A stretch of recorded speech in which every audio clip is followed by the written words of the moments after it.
Olá pessoal, vocês estão bem? Olha só, dando continuidade a essa playlist sobre história antiga, nós vamos falar hoje sobre Império Persa, sobre a civilização persa. Por que é importante vocês darem atenção a essa civilização, principalmente para o Enem?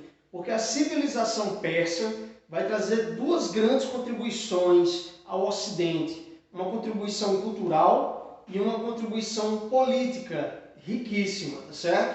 Nós vamos entender que contribuições foram essas.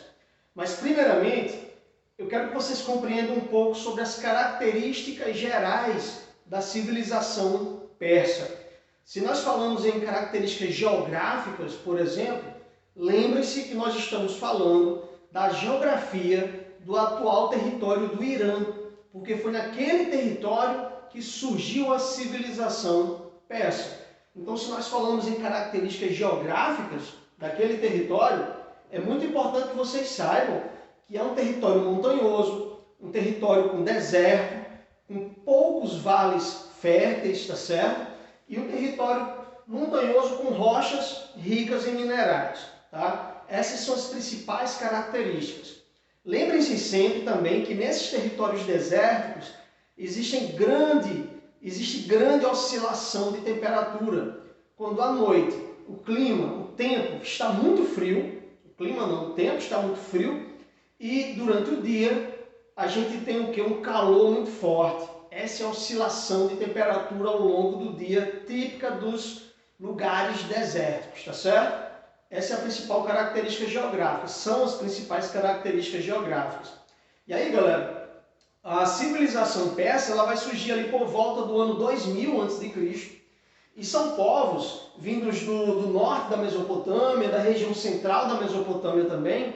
E esses povos, galera, eles vão ali meio que se organizar, se formar em torno de um grande líder militar, um cara chamado Ciro. Ciro, o Grande.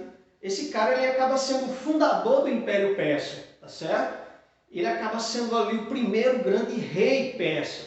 E nós vamos falar aqui sobre dois grandes reis persas, tá?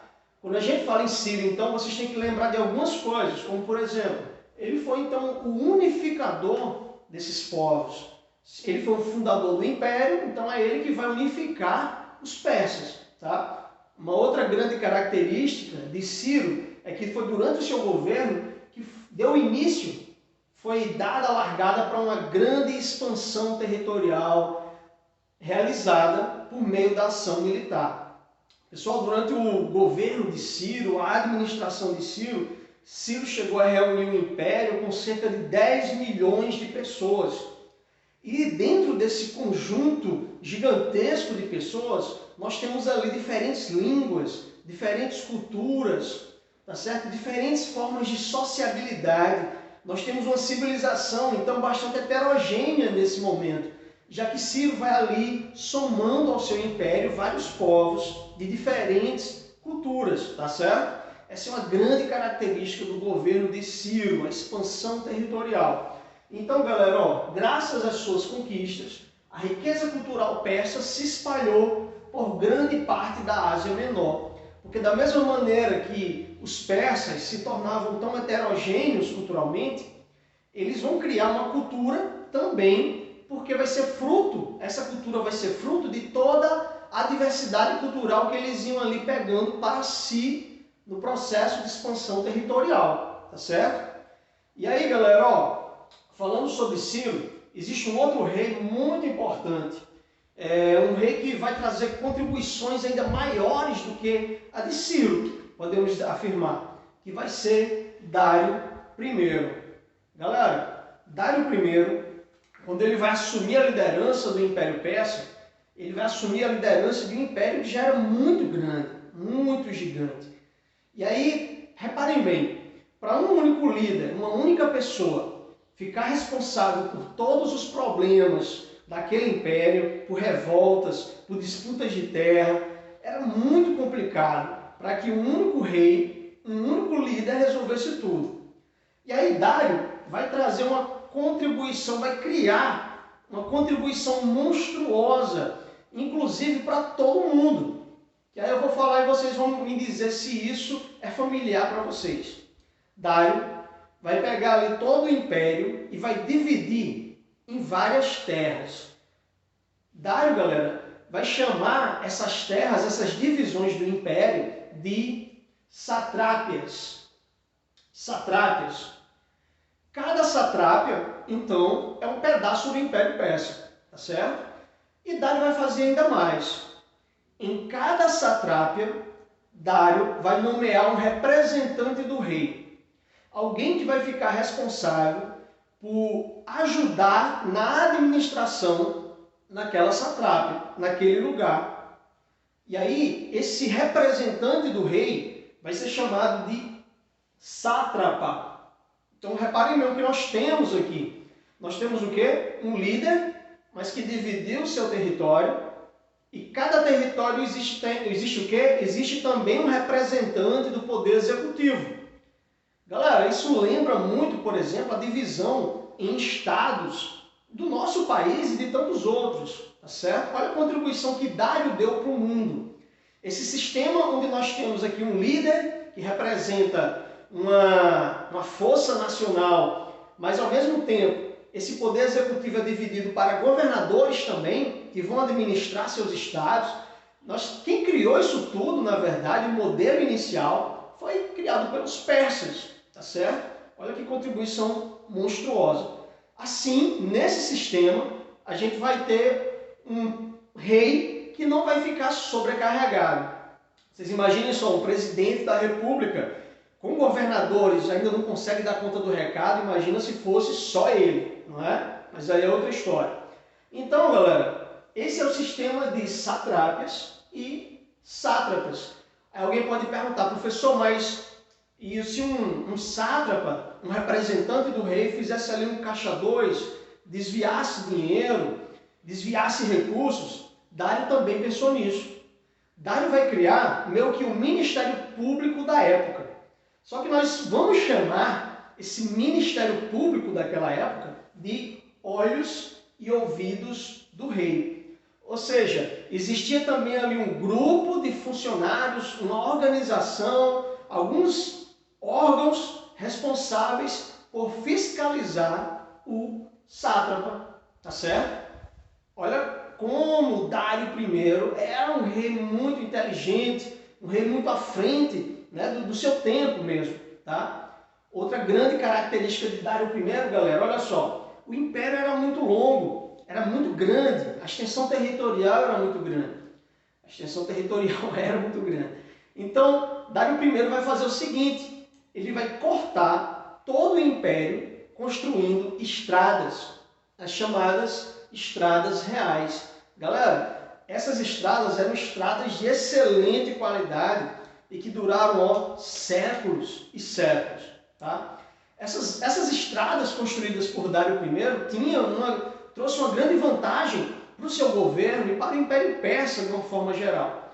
Porque por essas estradas era muito facilitada a locomoção do exército. Então, por exemplo, se havia algum levante, alguma ameaça de invasão ao Império em determinada parte territorial do Império, era muito fácil para o exército se locomover até aquela região e acabar com aquela revolta. Ao mesmo tempo, essas estradas começaram a ser utilizadas por um dos primeiros sistemas de correio que nós temos notícia nessa época. Porque Dário I passou a fazer o seguinte, se cada satrápia é ligada por uma estrada real, se é fácil chegar a essas satrápias, porque eu tenho aí toda uma rede de estradas de ótima qualidade, então nós vamos colocar o quê? Um sistema de correio para facilitar aí as mensagens, a troca de mensagens entre os sátrapas e o rei, Dário I. Então nós temos o quê? Um sistema de correio que funcionava basicamente a partir do uso do cavalo, tá certo? Uma contribuição monstruosa também de Dário para o Império Persa. E olha só, Dário, como se não bastasse, Dário ele vai criar um sistema monetário único, que era o chamado dárico. O dárico era uma moeda que trazia o dário representado como um guerreiro, né, com arco e flecha na moeda, cunhado na moeda. E o dárico, galera, era uma moeda tão bem feita, tão bem detalhada para aquela época, que era muito difícil falsificar o dário, muito difícil. Então, como o dário era muito bem feito, ele era muito valioso e ele era muito bem aceito, inclusive em outros impérios, em outras localidades fora do Império Persa, tá? Esse era o chamado dárico. Então, reparem como o Dário organizou muito bem o Império Persa durante o seu reinado, tá? Dário não precisava provar mais nada a ninguém, até que em 514 a.C., ele resolve invadir a Grécia, nas chamadas Guerras Médicas, e acaba perdendo essa guerra, que é quando ele também acaba perdendo o poder, tá certo? Então, esse foi o reinado de Dário I. Lembra que nós falamos em contribuição cultural, galera? Pessoal, reparem bem aqui. Lá pelo século VII a.C., surgiu um grande líder espiritual persa, tá certo? Um profeta. Nós vamos chamar esse profeta tinha como nome, na verdade, Zoroastro, mas também ele era conhecido como Zaratustra, que é esse indivíduo aqui representado nessa imagem. Pessoal, o Zoroastro, ele vai escrever um livro que passa a ser um livro sagrado persa. Esse livro era chamado Zend Avesta, o livro sagrado persa, onde ele passa ali a descrever toda uma doutrina religiosa, tá certo? Então, nesse livro, o Zoroastro, ou Zaratustra, ele escreve ali os fundamentos da religião persa. Que fundamentos são esses? Simples. Zoroastro ele vai falar, por exemplo, que existe duas divindades espirituais, dois seres espirituais, um representando o bem e a luz, e o outro representando o mal e as trevas. O ser que representava o bem, que era tido como Deus, o único Deus naquele momento, ele era conhecido como Hormuz Mazda. E aquela entidade espiritual que representava o mal e as trevas era conhecido como Ahriman. Para alguns também chamavam Ahriman.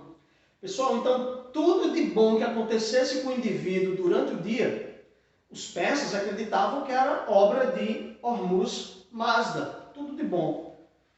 Mas também tudo de ruim que acontecesse com o indivíduo ao longo do dia só podia ser obra de Ahriman ou Ahriman. Então, se você está caminhando pelo império e tropeça e cai com a testa no chão, isso só pode ser obra de Ahriman. Agora, se nessa queda você encontra um dárico, então, então isso é obra de Hormuz Mazda. Pessoal, preste atenção que não existe meio termo nessa religião, não é? Ou é o bem ou é o mal. É o que a gente chama de maniqueísmo, galera. Nós temos duas entidades. Uma é totalmente boa, é totalmente representante do bem. A outra é perversa, é má, é totalmente representante do mal. É o maniqueísmo, tá? É o que nós chamamos de visão maniqueísta das coisas. Ou algo é totalmente bom, ou algo é totalmente ruim. Não existe um meio termo. Isso lembra muito a gente os vilões de novela, né? Um vilão de novela, ele é mau até o tutano do osso. Ele não faz uma coisa boa. Pelo menos nas novelas mais antigas eram assim. Já o mocinho, ele é um cara que não fala nem palavrão, não é? Isso é um maniqueísmo. É o que a gente chama de maniqueísmo, tá certo? Galera, Hormuz Mazda não, aliás, Zoroastro, ele vai defender também que existe uma vida após a morte. Existe uma vida após a morte, mas que para você venha desfrutar disso, ou seja, existe um paraíso, né? Mas para que você venha desfrutar disso, você vai passar a enfrentar um juízo final.